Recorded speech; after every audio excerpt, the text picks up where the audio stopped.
What's good? Good morning. Yesterday I had two encounters that had a connection in they both gave me fatherlessness vibes, and I just wanted to unpack them because one of them I got called racist for mentioning. Of course, someone gets triggered, so they have to pull out the ad hominem. You're a racist, you're a bigot, you're a fascist. These progressive lefties are just so insufferable, which is a big part of why I'm just trying to get away from them. Even though I live in Seattle, Washington currently, I will get away eventually. I'm building a plan. Anyways, let's get to the stories. The first one, while at work yesterday, I noticed a woman, and from a distance, I thought that the woman was what my generation, you can see the gray in my beard, we would have called a wicked hottie. I know the younger kids call them baddies. Okay, whatever. I thought she was like a good-looking broad from a distance. And I realized she was in the store for a while, in an aisle for a while.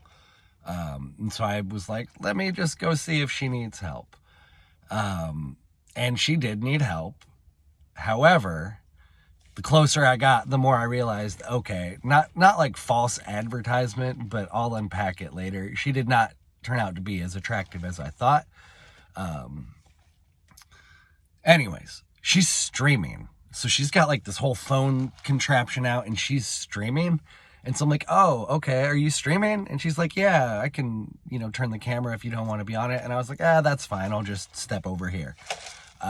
No big deal or whatever. But she needed help with her bus. She has a school bus, which I was like, okay, that's cool. I get it. And she was having battery issues. And she kept trying to tell me, my chat keeps telling me I need this, and my chat keeps telling me I need that. And I was like, well, just tell me what your problem is, and let's work this out, you and I. And she said that her batteries are dead. And I was like, okay, you need new batteries.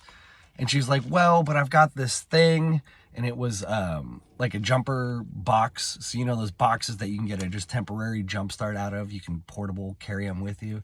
She's like, I got this thing, but it doesn't work, but I want something like this. And I'm like, okay, yeah, cool. Jumper boxes are good. That's good in a pinch, but you need new batteries, or maybe your alternator's shot. This isn't a solution for your problem. And she was trying to just not acknowledge that she needed new batteries. And then she was like, oh, well, what if I get a battery charger and a jump pack? And I'm like, that'll kind of work temporarily, but you're still, and it became to the point where I was like not going to make any progress.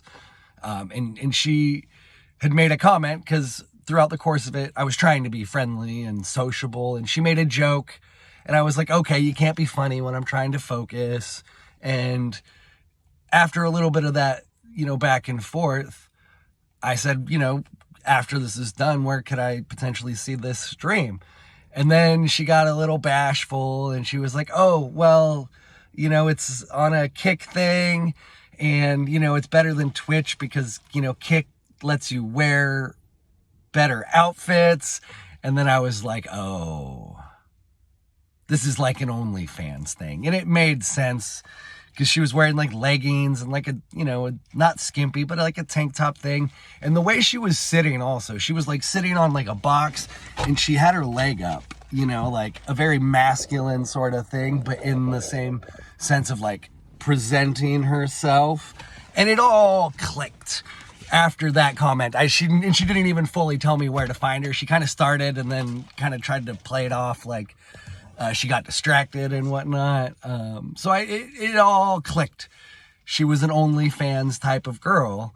And it was just sad, because the combination of her just not comprehending that she just probably needs new batteries, and her wanting to probably find a cheaper solution, and just not taking the situation seriously, and just sort of being like a helpless damsel in distress, which is a program that a lot of women have, that they think they need to use to get men to help them, but they don't let men help them, or they just want to be like taken care of instead of like guided through a solution. It just felt like she was like just wanted to be told what to buy and how to work around her situation instead of just addressing her fucking situation, which is what a father would have told her to do.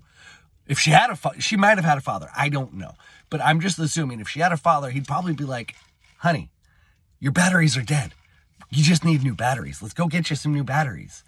But I'm guessing she doesn't have a father, or he's not around, whatever. The second story wasn't actually a personal thing that I encountered. It was a social media thing. Don't know why I still use social media, but I do. Facebook. If you haven't seen, I'll try to clip it in here if I get motivated. There was a teenage football player playing a football game, and he was a big boy. I can't remember. I think it may have been middle school or like high school, somewhere in that range. But like a big boy, I'm talking 250, 300. So for his age, he was huge, obese. There was a play, and he got his guy to the ground. He pancaked him, whatever. Okay, good work. He then gets back up and just jumps, swan dive like a fucking WWE superstar.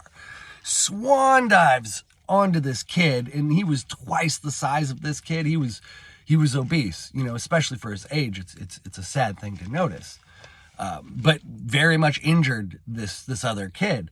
Very, very. This goes beyond unsportsmanlike in my mind, and this goes straight to hooligan behavior, degenerate behavior, something that likely is the product of this young man probably not having a father at home. In my opinion, values start in the home, and someone like a coach, yes, a coach should reinforce the values that are already established. We have this like notion in society that coaches and teachers and counselors are supposed to have a greater impact than they do or are supposed to have. They really shouldn't have a huge, significant impact. They have unfortunately been put in this situation where they are required to try to have an impact because so many children are being raised very, very poorly. Even children with both parents in the home, because often both parents are working and both parents aren't great parents. But ultimately, let's wrap it up real quick. This young kid happened to be black. I saw a video of this on Facebook, and I commented on the video, and I said, $5 says this kid's father is not in his life. That's all I said on the video. And of course, triggered people had to comment and say things like, you're just a Trumpian cuck Nazi racist piece of crap. Multiple people said, called me out as being a racist. Excuse me. To which I replied, I said nothing about race. You all brought race into this. Who's the racist here? Because it was not because this kid was black that I made that comment. It was because this kid was very obese. This kid did something beyond unsportsmanlike. And yes, this kid was black. Not just that he was black, but the fact that he was black was a factor, because it is something we should be able to talk about as a society, is the epidemic of fatherlessness in the black community. However, at this point in society, that problem has moved on from just the black community. It's affecting most communities in our country. Not the rich communities, not so much in the rich communities, or it happens in a different way in the rich communities, but this is exactly what the social engineers want. This is what I always talk about. They want the family unit destroyed and destabilized, and they want us to just be these nameless, faceless, soulless worker drones for them. And they're getting a lot of good progress. A lot of families have been destabilized, but it is a huge problem in the African American community. And I'll end the video here kind of saying, it was all black men that were coming after me, calling me racist for saying that. And something the left likes to mention is like sort of internalized racism and internalized misogyny. I think maybe there's some internalized racism coming out at play here. But then also a lot of these black men probably didn't have fathers. I'm doing this because I'm like the various comments that I was reading probably didn't have fathers themselves. So getting so emotionally triggered about a serious subject, that's feminine behavior, very feminine behavior. And boys who are raised without fathers tend to end up acting like little bitches. I'll wrap up the video there. Thank you very much for watching. Much love.